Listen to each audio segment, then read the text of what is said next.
The Sidehackers, also known as Five the Hard Way, is a 1969 motorcycle racing film. At first, the marketing emphasized big wheel action and lead actor Ross Hagen attempting to capitalize on the bikesploitation gold rush that was still happening in theaters across America.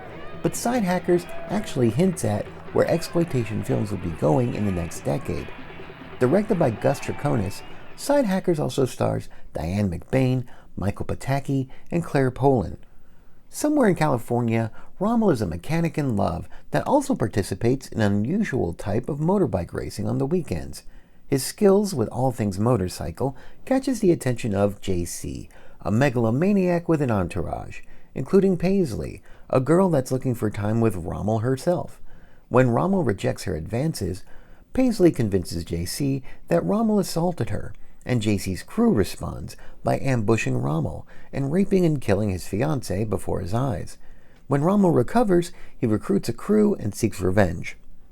Sidehacking, or sidecar racing, is an organized sport that started in the 1930s and continues today with the European racing circuit. The sport adds a twist to the biker movie formula that Crown International Pictures had already seen great profits with on their last Ross Hagen vehicle, the Hellcats. Hagen produced the Sidehackers and got together many of his co-stars and collaborators from prior projects. In Hellcats, Gus Trikonis had a minor role as a rival gang leader. For Sidehackers, he would step behind the camera. In the miniskirt mob, Diane McBain played the untamed leader of her all-girl biker gang.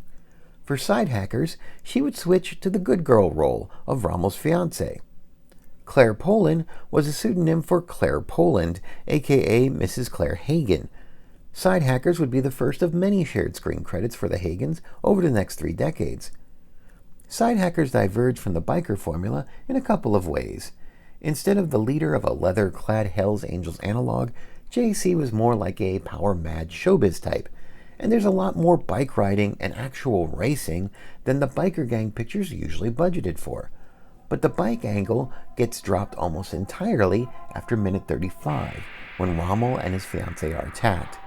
The rape is graphically portrayed, yet strategically edited, with the kind of violence that Hollywood wasn't quite showing yet, but where exploitation films were already going. It matched the grimness that Main Street America was dealing with as the 60s were coming to an end. Perhaps that's why the movie was rated X in Great Britain, but released as PG in the US in August of '69. It did, however, get a mention in the President's Technical Report of the Commission on Obscenity and Pornography the next year. The last third of the movie is Rommel planning his revenge, while his friend tries to talk him down.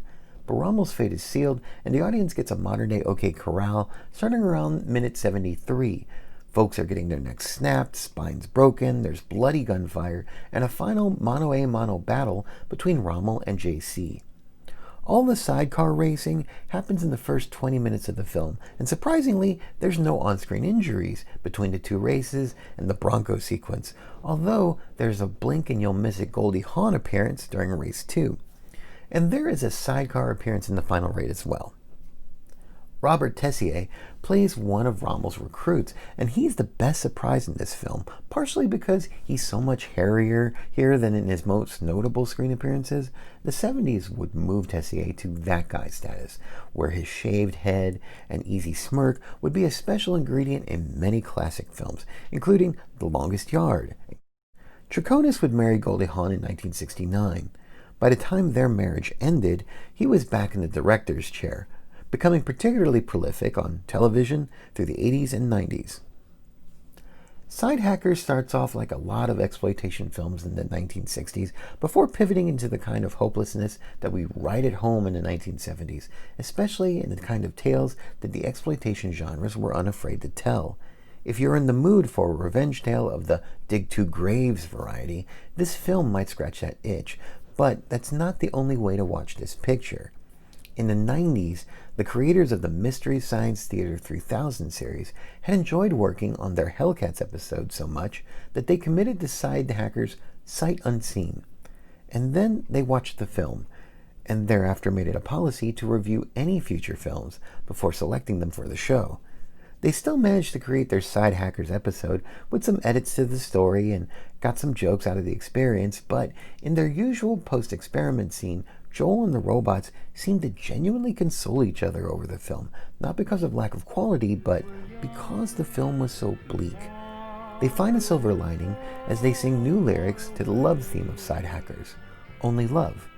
So, if you're not in the mood for nihilism, the MST3K episode offers Sidehackers' best bits and something to help with the sadness as well.